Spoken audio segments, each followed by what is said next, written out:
Hi there. Today I will talk about the society structure and economic activities done by the Klabit people. First off, society structure.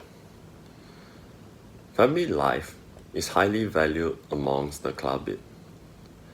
The family is not only a social unit, but also an economic one.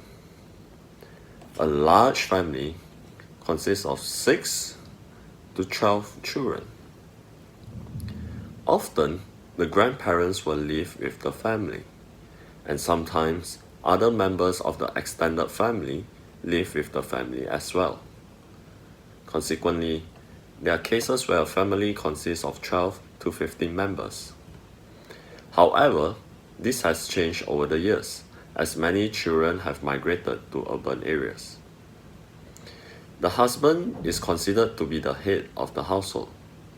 He is responsible for making political or leadership decisions for the family. This involves being the spokesman for the family.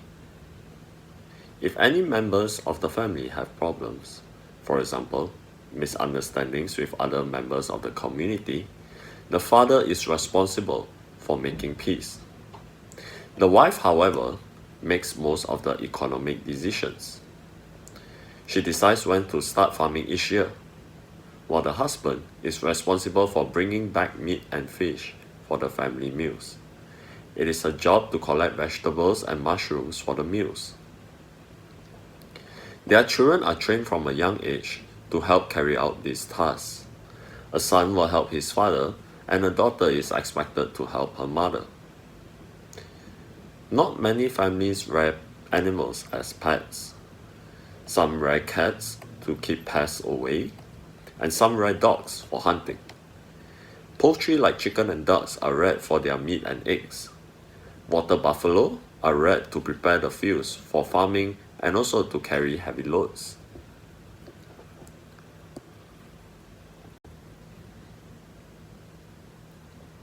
Now I'm going to talk about the economic activities.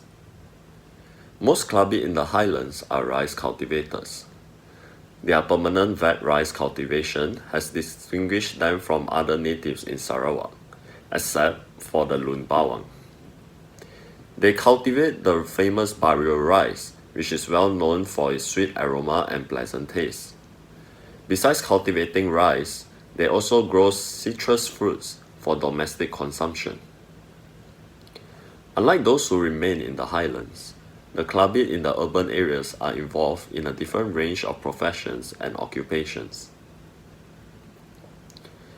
Unlike many other rice cultivating communities in Sarawak, the Klabit as well as the Lun Bawang of Bar Kelalan cultivate both wet and dry rice. It is the former that distinguish them. They plant a variety of rice, but most are famous for the fine, fragrant, and long-grain rice, which is commonly known as barrio rice. The barrio rice is especially cultivated in the wet rice fields. The fields are usually manually prepared, even though today buffalo are increasingly used to prepare the fields for planting. The buffalo are left to roam the fields immediately after the harvesting season, helping to keep away the weeds, provide natural manure for the field, and to churn the soil for planting. Besides being used for farming, buffalo are sold for cash, given as payment for labor and as dowry payment when intermarrying with the nearby Lun Bawang. Ownership of buffalo also signifies the wealth status of a person in the community. Rice from the fields are special to the Klabit. In fact, their daily economic and social activities revolve around its elaborate way of cultivation. Most of their economic and social activities within the village are determined by the rice planting cycle, a cycle consisting of 8 stages and involves 9 months of the calendar year. Every year, the cycle starts in the month of June with the lamedic activity. At this stage, the wheat and rice stalks in the fields are cut and gathered into tabalu or small bundles, which are then left in the fields until they are almost rotten. These tabalus are later removed, or also known as the ngenak tabalu process, onto the apping or buns. This is done simultaneously with ngepu pade, or soaking of selected rice grain for seedlings. This is followed by ngutat pade, or scattering of seedlings into the seedling fields a few weeks later. As soon as the seedlings are tall enough, they are transplanted into the fields, which is known as the nibun pade process.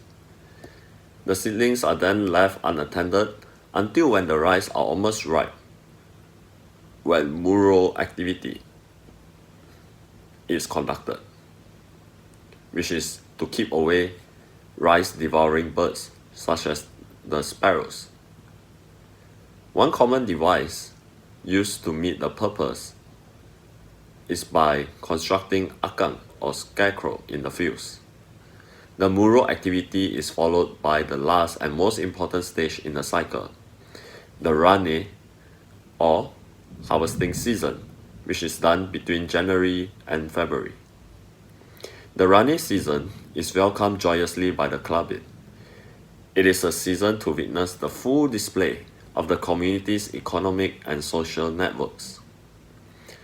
Since the clubbit in the highlands spend most of their time and effort with rice cultivation activities, other economic activities such as hunting, fishing, gardening, mat, and basket weavings are performed only when they are free from activities in their rice fields.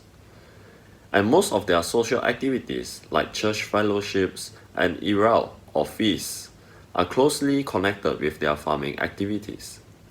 These fellowships and feasts are usually conducted when they are less occupied with rice cultivation.